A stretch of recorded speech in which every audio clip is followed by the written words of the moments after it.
Hi ಎಲ್ಲರಿಗೂ ನಮಸ್ಕಾರ. ಎಲ್ಲರೂ ಹೇಗಿದ್ದೀರಾ? Welcome back to Dhanya's vlogs in Kannada. ಇವತ್ತು ನಾನು ಒಂದು ಸೂಪರ್ಬ್ ಆಗಿರುವಂಥ ಹೋಟೆಲ್ ಸ್ಟೈಲ್ ಮಸಾಲ ದೋಸೆನ ಮಾಡೋಣ ಅಂತ ರೆಡಿ ಮಾಡ್ಕೊಳ್ತಾ ಇದ್ದೀನಿ. ಬನ್ನಿ ನೋಡ್ಕೊಂಡು ಬರೋಣ ಮಸಾಲ ದೋಸೆ ಮಾಡೋಕ್ಕೆ ಏನೆಲ್ಲ ರೆಡಿ ಮಾಡ್ಕೊಳ್ಬೇಕು ಅಂತ.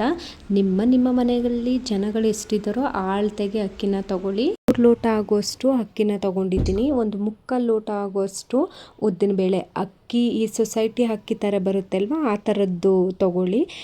ಇಡ್ಲಿಗೆ ದೋಸೆಗೆ ತುಂಬ ಚೆನ್ನಾಗಿ ಬರುತ್ತೆ ಅಂತ ಹೇಳ್ತೀನಿ. ನೆಕ್ಸ್ಟ್ ನಾನಿಲ್ಲಿ ಒಂದು 3ರಿಂದ 4 ಟೇಬಲ್ ಸ್ಪೂನ್ ಅಷ್ಟು ಕಡಲೆಬೇಳೆನ ತಗೊಂಡಿದ್ದೀನಿ. ಒಂದು 2ರಿಂದ 2.5 ಸ್ಪೂನ್ ಆಗುವಷ್ಟು ಮೆಂತ್ಯನ ತಗೊಂಡಿದ್ದೀನಿ. ಇಷ್ಟನ್ನು ಹಾಕಿ ನೀಟಾಗಿ ಒಂದು 3ರಿಂದ 4 ಸರ್ತಿ ನೀಟಾಗಿ ವಾಶ್ ಮಾಡಿ ಒಂದು 3ರಿಂದ 4 ಅವರು ನೀಟಾಗಿ ನೆನೆಯೋಕ್ಕೆ ಬಿಟ್ಬಿಡಿ. ನಾನಿಲ್ಲಿ ದೋಸೆಗಾಗಲಿ ಇಡ್ಲಿಗಾಗಲಿ ನಾನು ಅನ್ನನ ಬಳಸೋದಿಲ್ಲ ಆಡಿಸೋದಕ್ಕೆ. ನಾನಿಲ್ಲಿ ಅವಲಕ್ಕಿನ ತೊಗೊಂಡಿದ್ದೀನಿ. ಒಂದು 3/4 ಲೋಟದಷ್ಟು ಅವಲಕ್ಕಿನ ತೊಗೊಂಡು ತೊಳೆದು ಅದನ್ನು ಕೂಡ ಅಕ್ಕಿ ಜೊತೆಗೆ ನೆನೆಹಾಕಿದ್ದೀನಿ. 4 ಅವರ್ ಆಗಿದೆ ಈಗ ಅಕ್ಕಿ ನೆಂದು. ನೆಕ್ಸ್ಟ್ ನಾನಿಲ್ಲಿ ನೀಟಾಗಿ ಇನ್ನೊಂದು ಟೈಮ್ ವಾಶ್ ಮಾಡಿಕೊಂಡು ಅದನ್ನ ಮಿಕ್ಸರ್ ಬೌಲ್ಗೆ ಟ್ರಾನ್ಸ್ಫರ್ ಮಾಡಿಕೊಂಡು ರುಬ್ತಾ ಇದ್ದೀನಿ. ಇಷ್ಟೇ ಗಟ್ಟಿಯಾಗಿ ರುಬ್ಕೊಂಡ್ರೆ ಸಾಕಾಗುತ್ತೆ ಅಂದ್ಕೊಳ್ತೀನಿ. ಸ್ವಲ್ಪ ನುಣ್ಣಗೆ ರುಬ್ಬಿದ್ದೀನಿ, ದೋಸೆಗೆ ಅಲ್ವಾ ನಾನು ಹಾಕ್ತಾ ಇರೋದು ಅಂತ ಹೇಳಿ. ಈಗ ನಾನು ಏನು ನೆನೆ ಹಾಕಿದ್ದೆ ಅಲ್ವಾ ಅವಲಕ್ಕಿ, ಅದನ್ನು ಕೂಡ ನೀಟಾಗಿ ಇಷ್ಟು ನುಣ್ಣಗೆ ಅದನ್ನು ರುಬ್ಬಿ ತಗೊಳ್ತಾ ಇದ್ದೀನಿ. ನೋಡ್ತಾ ಇರ್ಬೋದು ನೀವೇ ಎಷ್ಟು ನುಣ್ಣಗೆ ರುಬ್ಬಿದ್ದೀನಿ ಅಂತ. ಅದಾದ ನಂತರ ಇಲ್ಲಿ ರುಚಿಗೆ ತಕ್ಕಷ್ಟು ಉಪ್ಪನ್ನು ಸೇರಿಸ್ಕೊಂಡು ನೀಟಾಗಿ ಕೈಯಲ್ಲೇ ಈ ಥರ ನೀಟಾಗಿ ಮಿಕ್ಸ್ ಮಾಡಿಬಿಟ್ಟು ಒಂದು 6ರಿಂದ 7 ಅವರು ನೀಟಾಗಿ ನೆನೆಯೋಕ್ಕೆ ಬಿಟ್ಬಿಡಬೇಕು ಇದನ್ನ. ನೆಕ್ಸ್ಟ್ ನಾನಿಲ್ಲಿ ಒಂದು 4ರಿಂದ 5 ಅವರು ನೀಟಾಗಿ ಸಂಪಣ ಉಬ್ಬಿದೆ. ತೋರಿಸ್ತೀನಿ ನೋಡಿ ನಿಮಗೇ ಎಷ್ಟು ನೀಟಾಗಿ ಉಬ್ಬಿದೆ ಸಂಪಣ ಅಂತ ಹೇಳಿ. ಈ ಉಬ್ಬಿರೋಂತಹ ಸಂಪಣನ ನೀಟಾಗಿ ಇನ್ನೊಂದು ಸರ್ತಿ ಮಿಕ್ಸ್ ಮಾಡ್ಕೊಳ್ಬೇಕು. ನೀಟಾಗಿ ನೀರೇನು ಹಾಕ್ಲಿಕ್ಕೆ ಹೋಗಬೇಡಿ, ತುಂಬ ಗಟ್ಟಿ ಏನು ರುಬ್ಬಿಲ್ಲ ನಾನು. ನೀಟಾಗಿ ನನಗೆ ಯಾವ ಅಳತೆಗೆ ಬೇಕಿತ್ತೋ ಅಷ್ಟು ಅಳತೆಗೆ ರುಬ್ಕೊಂಡಿದ್ದೀನಿ.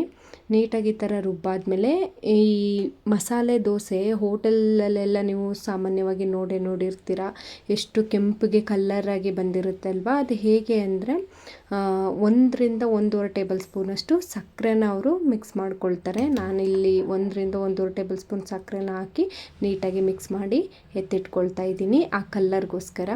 ನೆಕ್ಸ್ಟ್ ನಾನಿಲ್ಲಿ ಚಟ್ನಿ ಮಾಡ್ಕೊಳ್ಳೋಕ್ಕೆ ಕಾಯಿ, ಕಡಲೆ, ಹಸಿರು ಮೆಣಸಿನಕಾಯಿ, ಕೊತ್ತಂಬರಿ ಸೊಪ್ಪು, ರುಚಿಗೆ ತಕ್ಕಷ್ಟು ಉಪ್ಪು, ಬೆಳ್ಳುಳ್ಳಿ ಇಷ್ಟನ್ನು ಹಾಕಿ ನೀಟಾಗಿ ರುಬ್ಬಿ ಎತ್ತಿಟ್ಕೊಳ್ತಾ ಇದ್ದೀನಿ.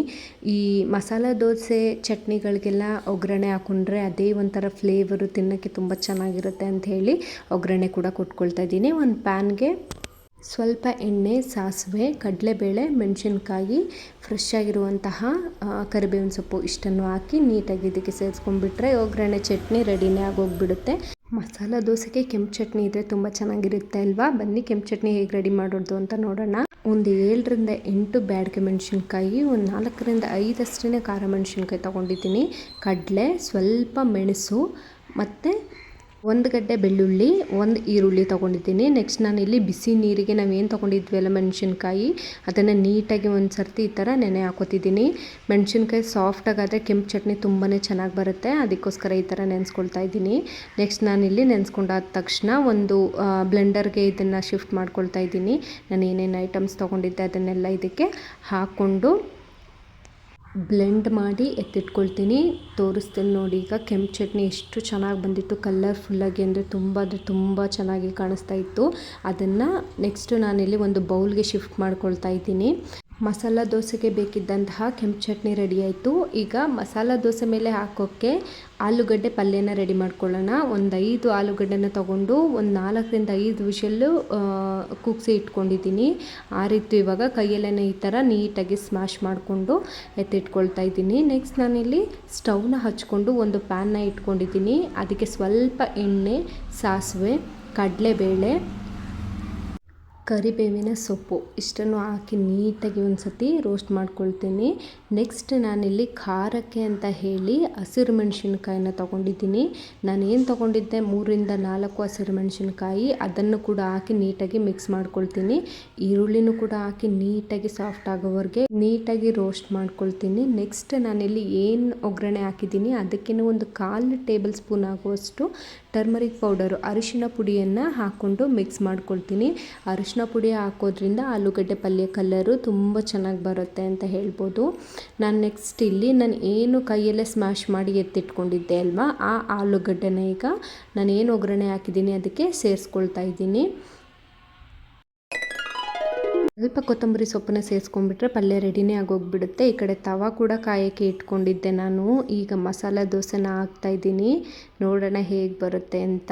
ನೀಟಾಗಿ ಈ ಥರ 1 ರಿಂದ 1.5 ಸೌಟಷ್ಟು ಹಿಟ್ಟನ್ನು ಹಾಕಿ ನೀಟಾಗಿ ಈ ಥರ ಸ್ಪ್ರೆಡ್ ಮಾಡ್ಕೊಂಡಿದ್ದೀನಿ. ಅದಕ್ಕೆ ಸ್ವಲ್ಪ ತುಪ್ಪನ ಸೇರಿಸ್ಕೊಳ್ತಾ ಇದ್ದೀನಿ. ನೆಕ್ಸ್ಟ್ ನಾನಿಲ್ಲಿ ಮಸಾಲೆ ದೋಸೆಗೆ ಮಾಡಿ ಇಟ್ಕೊಂಡಿದ್ದಂತಹ ಕೆಂಪು ಚಟ್ನಿಯನ್ನು ಹಾಕ್ತಾಯಿದ್ದೀನಿ. ನೀಟಾಗಿ ಈ ಥರ ಎಲ್ಲ ಕಡೆ ಸ್ಪ್ರೆಡ್ ಆಗೋ ಥರ ನೀಟಾಗಿ ಸ್ಪ್ರೆಡ್ ಮಾಡ್ಕೊಳ್ಳಿ.